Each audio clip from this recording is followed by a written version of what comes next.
Hey, Gordy here, Westcoast Saw. It's Sunday morning, just rolling in. Figured today would be a good day to make a video on our universal exhaust ports. We added a hardware kit to them, and I want to show you guys how to install it to make it real easy on the one-piece mufflers. And if you wanted to do, like, say, a triple port or add more flow to whatever saw that you had, this makes it real nice. I'm actually going to use that new 461. I'll rip it apart and show how I do it and how I put it on. So this here is our new hardware kit. Comes with 2 rivets, the bolts, and the installation tools to make those rivets flare out inside your muffler.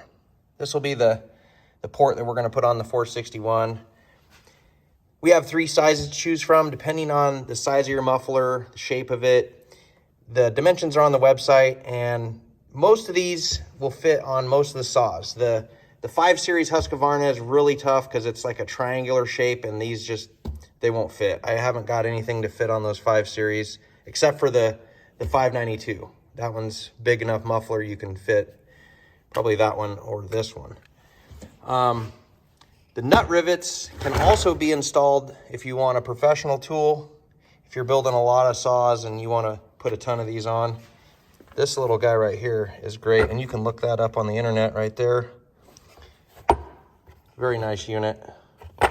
Plugs into your drill. You just basically hold it, put the nut rivet on the end, and hammer down, and it just punches them right in there.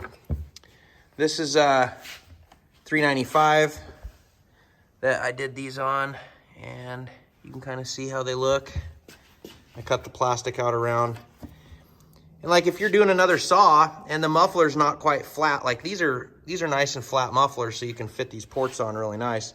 If your muffler's curved or whatever, you can take these things and just literally bend them with a good set of pliers. You can put them in a vise, twist them around. It's not going to hurt these ports. They're pretty robust. So whatever your saw or application, most of the time you can get these suckers to fit. So let's get started. So the next step is to obviously pick a spot on the muffler that's nice and flat, has enough area to put some of these ports. I'm gonna put this port right on the side. It's nice and flat there, they fit really good. And when you're putting these ports on, just keep in mind, clearance between the muffler and the case and where the exhaust is gonna be coming out, that it doesn't melt your handguard. The last thing you need is exhaust melting your handguard. So I've seen a lot of different ways to put these on. Some guys put them on the top. I've even seen a guy put one on the bottom. I can't remember what saw it was, but he did a hell of a good job. I'm gonna put this one right here, and we'll get it on there and see what she looks like.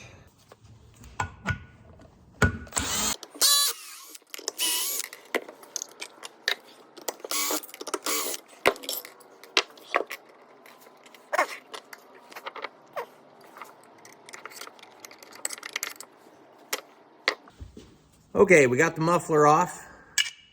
We're gonna see how this port fits on here. And it doesn't quite fit good because you can see that upper lip needs to be bent. One of the worst things about this YouTube is getting the phone to sit. I need to get me a stand or something. I just put these right in the vise, and you can just tweak them right on over.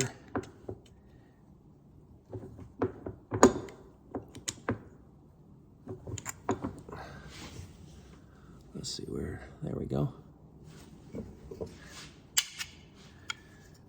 So now she fits nice and even. I got lucky, first try. So the next thing I do, I set the port on there right where I want it.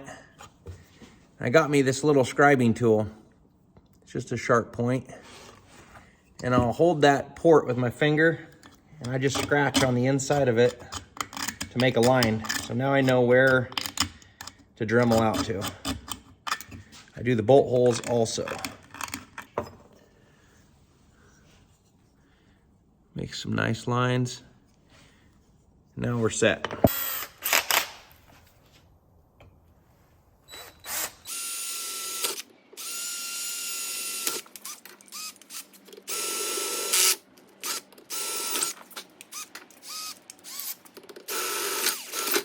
I like to use a little punch to hit the center of the hole. So when you go to drill, you're getting right where you need to be.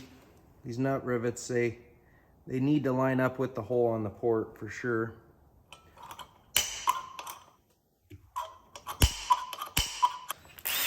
I do a pilot hole first before I go to the size that I need.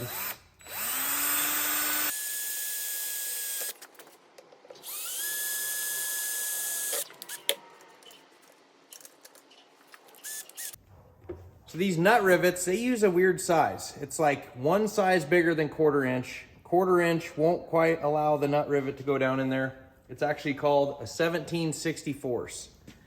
So it's kind of an oddball one, but you could use a 1/4 inch bit and then just Dremel the hole a little bit, but you want that nut rivet to sit tight. You don't want a bunch of slop because it will work its way out if not.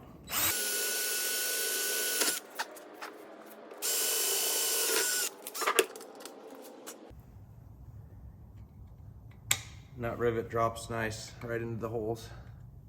I clean this up with the Dremel also. So I just use a 1/4 inch air Dremel to clean up the hole.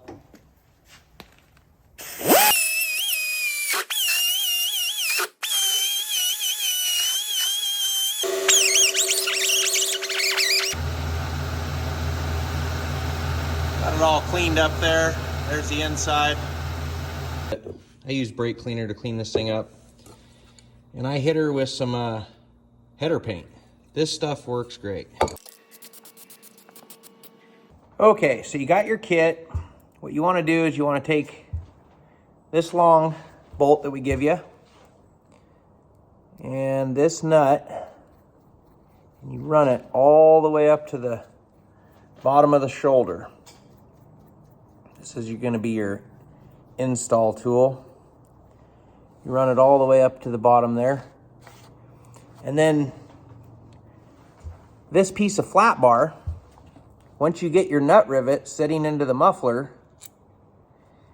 you put that through and you turn your nut rivet all the way up to the bottom of the nut.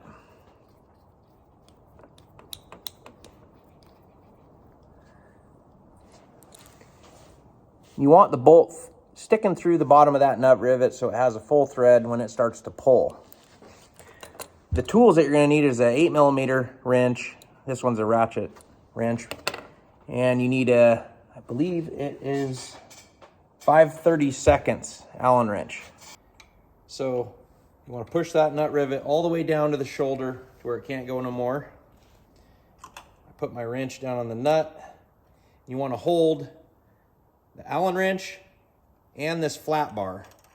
And what this flat bar does, if you don't have the flat bar in there, when you start to turn the nut, it will try to turn the nut rivet in the hole and you'll never get it tight. So the flat bar acts like a barrier between the nut and the rivet. So you basically just start tightening her up.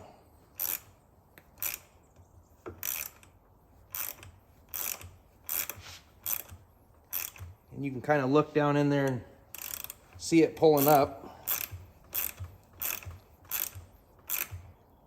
And it'll get pretty tight at the end when it'll all the way flared, it'll let you know. There's the back of the nut rivet pulled up. Pulled flat on the flange. Everything's good. Just run these babies down. You're good to go. Well, that's what she looks like done. There's the inside. Put her on the saw.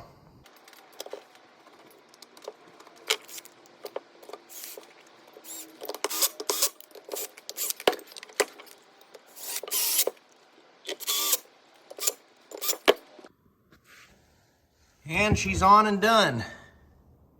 Everything lines up good, not hitting the frame. No exhaust gonna burn our plastic hand guard or get to your hand. So these make it really nice if you're gonna mod a muffler that you don't have a cover, or you want to add a triple port or whatever you'd like to do. But so one more thing I'd like to add to this video is if you're ever muffler modding a saw, whether it's a universal port, a front cover, you know, you're opening up the stock hole, you're making this saw run more efficient. You're getting basically more air through this saw. And I picture these little saws as like air pumps. So the more air that I can get to go through this little motor and I get to add some fuel to it, the more horsepower it's gonna make. So on these manual carb saws, you always wanna add fuel. So just remember, counterclockwise is more fuel, clockwise is less fuel. If you have an M-tronic saw or a Husqvarna Auto Tune, those saws self-adjust and they will make, you know, the adjustments themselves. So that's really nice. They do elevation, everything. But the manual carb, you definitely want to add some fuel. These saws run off the fuel. Basically, if you run lean, you know, you're starving it for lubrication and whatnot. And we can go over that another day with carb adjustments and fuel mixtures or whatever. We can get into whatever you guys like. I was thinking about doing a video on piston maintenance and when to change your piston and rings. So that might be my next video. So hopefully that helps you guys out. Hope you enjoyed the video and have yourself a great day.